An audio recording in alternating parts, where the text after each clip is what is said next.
sungguh dan sembahmu, ku persembahkan korban syukurku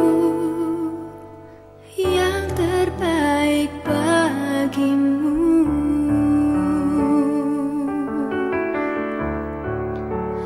Ku bawa korban syukur ke tempat kudus-Mu Tuhan. Hatiku limpah dengan syukur, sebab Tuhan baik selamanya. Ku bawa korban syukur ke tempat kudus-Mu Tuhan. Hatiku limpah dengan syukur, sebab Tuhan baik. Oh, sebab Tuhan baik.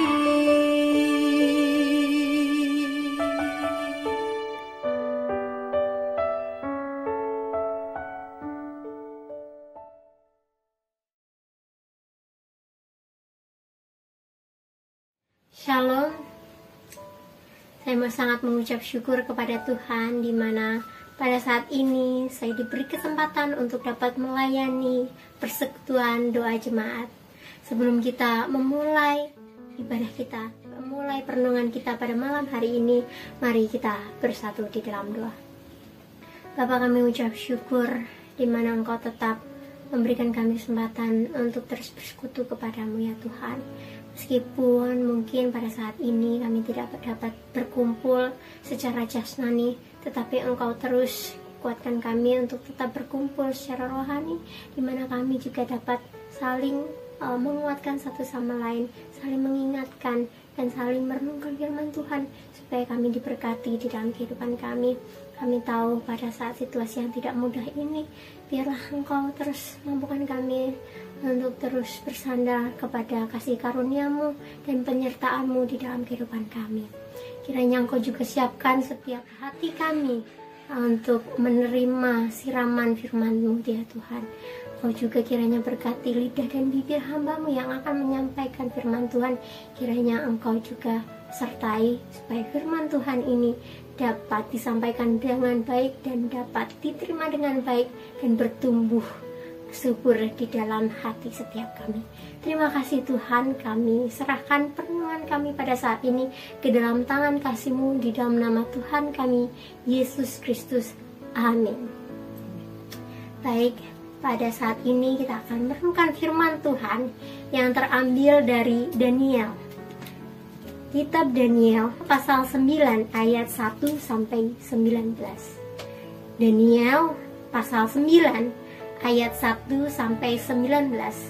Saya ingin mengajak Bapak Ibu Saudara sekalian untuk ikut di dalam membaca firman Tuhan, di mana saya akan membacakan ayat yang ganjil, demikian Bapak Ibu Saudara akan membacakan ayat yang genap. Daniel 9 ayat 1 sampai 19. Demikian bunyi firman Tuhan. Doa Daniel. Pada tahun pertama pemerintahan Darius anak Ahasweros dari keturunan orang Media yang telah menjadi raja atas kerajaan orang Kasdim. Pada tahun pertama kerajaan itu aku, Daniel, memperhatikan dalam kumpulan kitab jumlah tahun yang menurut firman Tuhan kepada Nabi Yeremia akan berlaku atas timbunan puing Yerusalem, yakni 70 tahun. Lalu aku mengarahkan mukaku kepada Tuhan Allah untuk berdoa dan bermohon sambil berpuasa dan mengenakan kain kabung serta abu. Maka aku memohon kepada Tuhan Allahku dan mengaku dosaku demikian. Ah Tuhan Allah yang maha besar dan dahsyat, yang memegang perjanjian dan kasih setia terhadap mereka yang mengasihi Engkau serta berpegang pada perintah-Mu. Kami telah berbuat dosa dan salah. Kami telah berlaku fasik dan telah memberontak. Kami telah menyimpang dari perintah dan peraturan-Mu.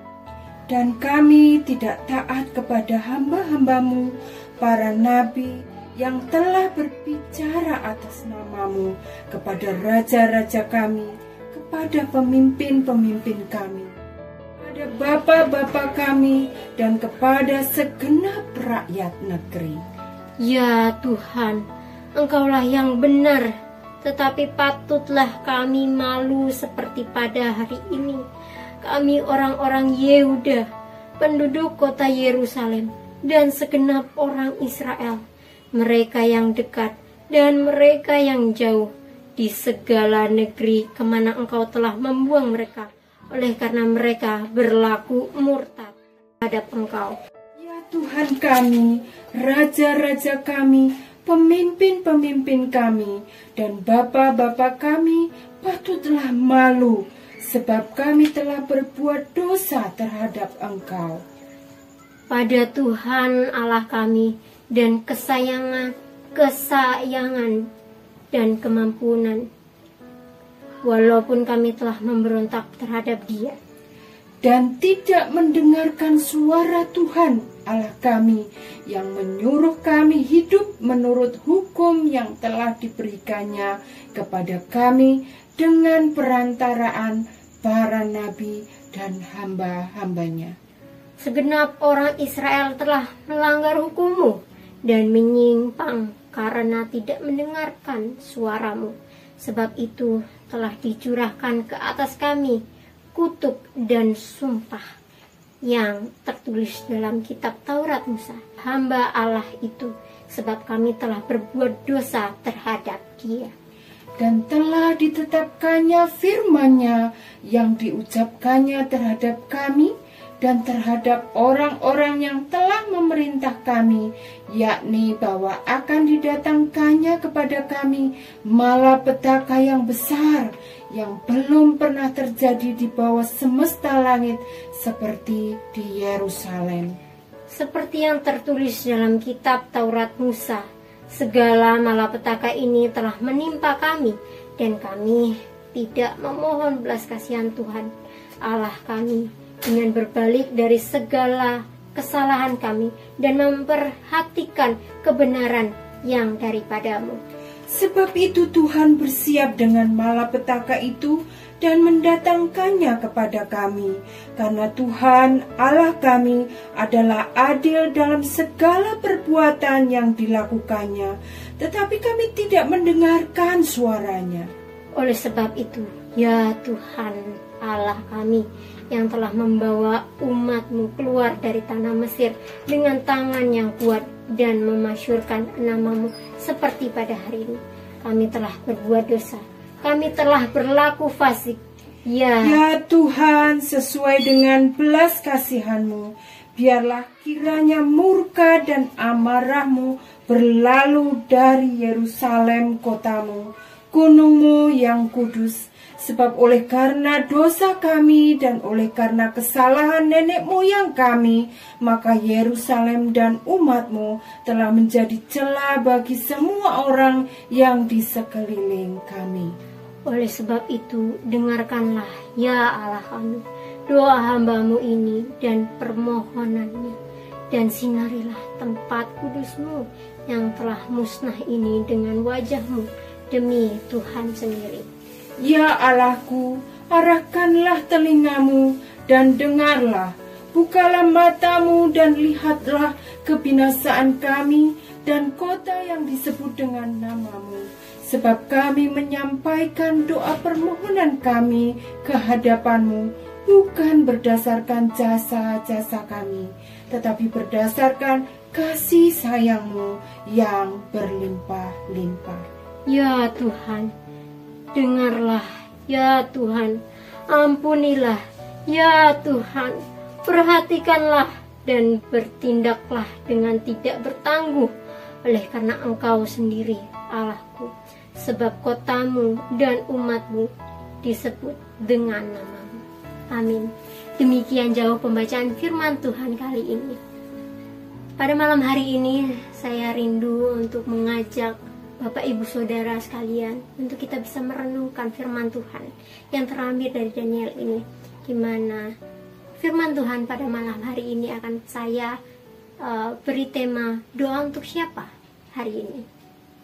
Jadi doa Daniel dalam bacaan pada saat ini merupakan hasil perenungan dari nubuatan Yeremia, yaitu nabi sebelum Daniel. Di dalam nubuat itu Daniel membaca bahwa peringatan Yeremia kepada orang Israel tentang hukuman Tuhan yang akan menimpa mereka, yaitu dalam bentuk pembuangan ke Babel. Ketika masa itu tiba, nabi-nabi palsu akan mencoba menghibur umat dengan mengatakan waktu penghukuman yang akan mereka alami tidak lama. Namun Yeremia mengingatkan, menegaskan bahwa penghukuman yang akan berlangsung selama 70 tahun. Setelah itu akan ada dua hal yang terjadi, di mana Tuhan dengan hal ini Tuhan menghukum Babel maupun mendisiplinkan bangsa Israel. Tetapi pada tahun yang ke-70 bangsa Israel akan kembali dari pembuangan dan akan mendapatkan pemulihan. Daniel percaya bahwa Tuhan telah menyatakan penghukuman itu kepada bangsa Israel. Tetapi Daniel juga percaya bahwa akan ada pemulihan yang akan Tuhan berikan kepada bangsa Israel. Tetapi dari nas pembacaan yang kita baca saat ini, Daniel begitu bergumul, Daniel begitu sedih melihat kondisi bangsa Israel pada waktu itu, di mana di dalam pasal-pasal sebelumnya Daniel bahkan sampai jatuh rebah, pingsan karena tidak tahan melihat penglihatan yang Tuhan tunjukkan kepadanya bahwa bangsa Israel akan dihukum dalam bentuk pembuangan ke Babel. Tetapi Daniel tetap percaya bahwa Tuhan juga mau memberikan belas kasihan kepada bangsa Israel. Dengan demikian ia merendahkan dirinya untuk dapat mengajukan permohonan, memanjatkan doa permohonan kepada Tuhan atas nama bangsa Israel. Lalu apa hubungannya dengan kita saat ini? Saat ini kita di tengah situasi pandemi saat ini memang begitu tidak mudah. Tetapi kita tahu bahwa semua yang terjadi ini tidak terlepas dari kehendak Tuhan. Mungkin sulit bagi kita secara pribadi, tetapi ingat, kita perlu mengingat bahwa kita juga sepatutnya memberikan belas kasihan kita kepada mereka yang saat ini sedang kesulitan, kepada mereka yang saat ini berjuang untuk bisa sembuh setelah mereka terpapar COVID-19. Saya tidak tahu dari antara jemaat sekalian, tetapi saya berharap jemaat GKTK Lampung masih diberi kesehatan hingga saat ini. Mari kita juga saling menjaga satu sama lain dengan mengikuti protokol yang ada. Tetapi berdasarkan firman Tuhan ini, kita kembali diingatkan bahwa kita adalah anak-anak Tuhan yang dipilih oleh Tuhan untuk menjadi berkat bagi bangsa-bangsa lain. Demikian juga kita saat ini dipilih Tuhan, diizinkan untuk bisa mengenal Tuhan, yaitu agar bisa menyalurkan berkat Tuhan kepada orang lain di dalam situasi yang sulit saat ini. Saya tahu bahwa sebelum adanya COVID-19 yang mengamuk di Indonesia ini, kita tahu bahwa setiap kita memiliki pergumulan masing-masing, bukan? Tapi kita juga jangan lupa bahwa kita sebagai anak-anak Tuhan sepatutnya juga mendoakan mereka agar mereka juga mendapatkan pemulihan. Kita juga berdoa bagi bangsa kita. supaya Tuhan berbelas kasihan kepada bangsa kita. Atau mungkin saat ini kita sudah merasa bahwa saya sudah lelah berdoa sebelum COVID-19 masuk ke Indonesia. Mungkin sebagian dari kita atau kita sekalian sudah pernah mendoakan agar COVID ini, virus ini tidak masuk ke Indonesia. Tapi pada kenyataannya, virus ini masuk ke Indonesia. Bahkan ketika kita berdoa, setelah virus ini masuk ke Indonesia, kita berdoa kembali kepada Tuhan. Tuhan, tolong segera berikan pemulihan kepada bangsa kami. Kalau bisa COVID itu nggak usah sehari 2 hari di sini. Pokoknya yang penting cepat pergi. Sebulan, 2 bulan ketika COVID masuk ke Indonesia. Bahkan setahun. Bahkan sekarang sudah lebih dari 1,5 tahun COVID-19 di Indonesia.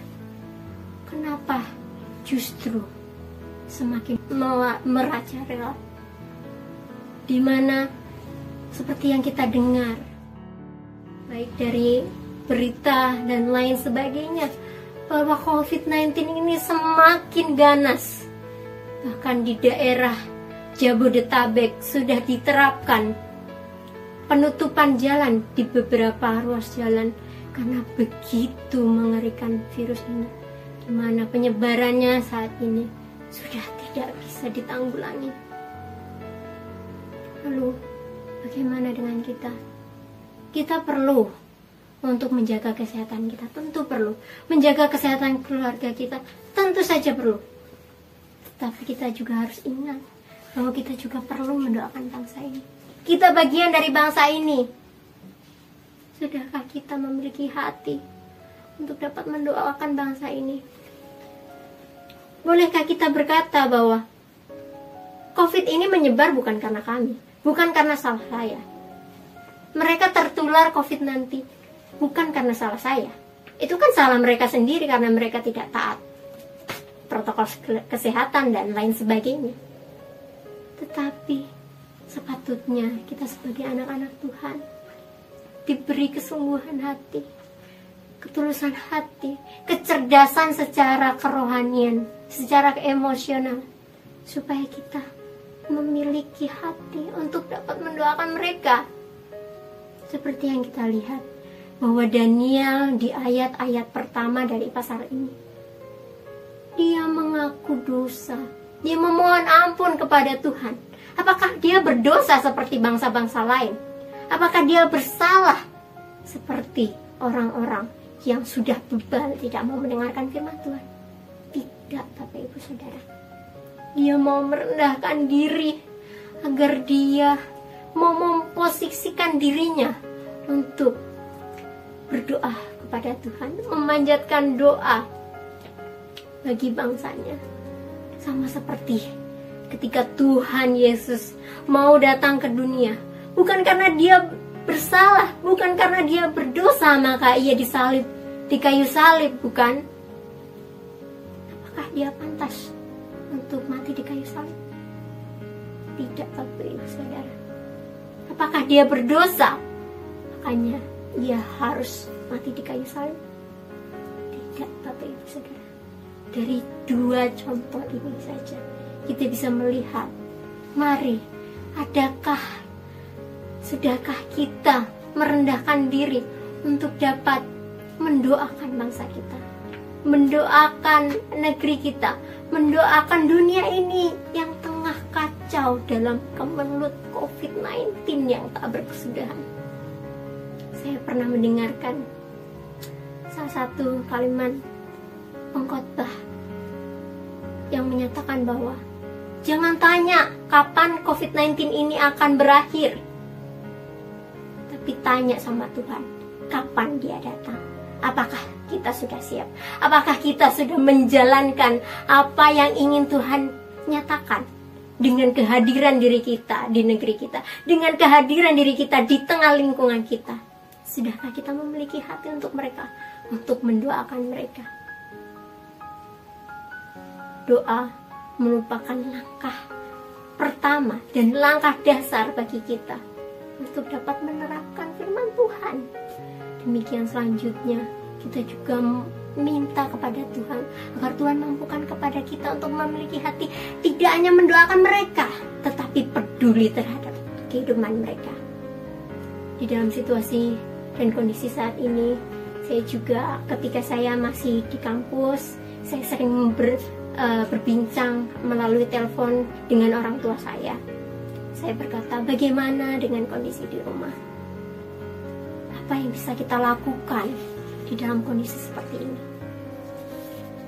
Orang tua saya hanya berkata bahwa kita bisa membagikan sedikit sembako atau sedikit makanan lauk yang bisa kita bagikan kepada tetangga kita yang mungkin pada saat ini juga tengah mengalami PHK, penurunan drastis secara penghasilan.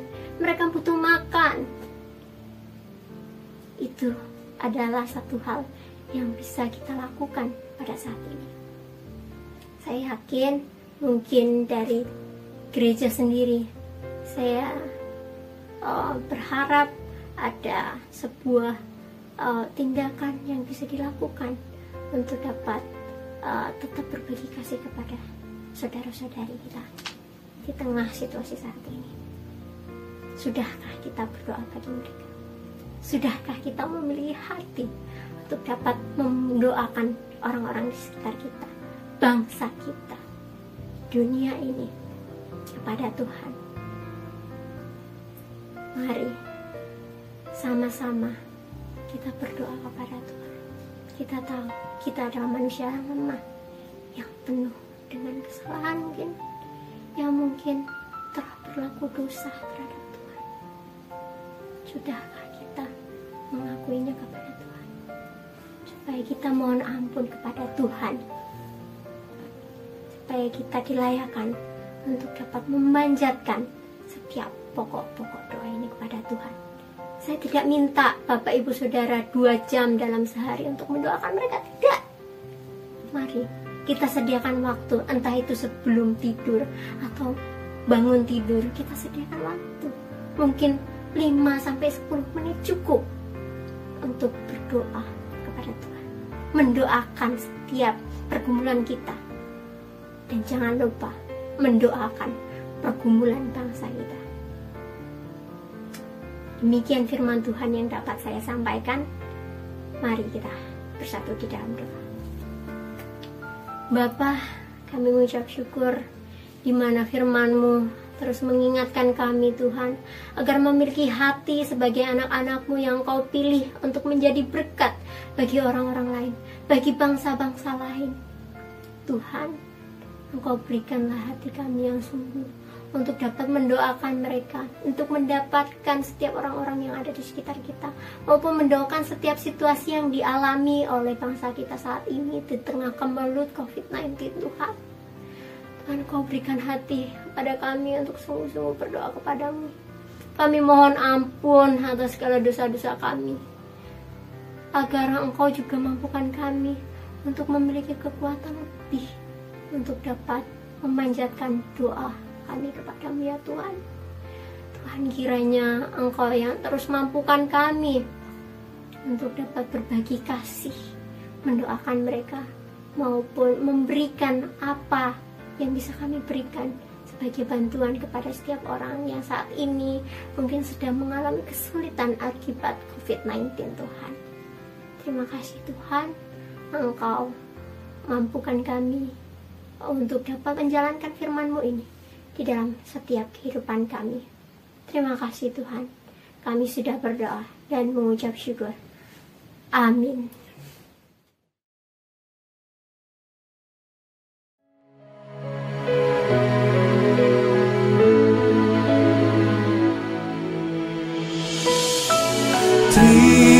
Terima kasih buat kasih setiamu, penyertaan-Mu sempurna, janji-Mu tak pernah terlambat menolongku. Terima kasih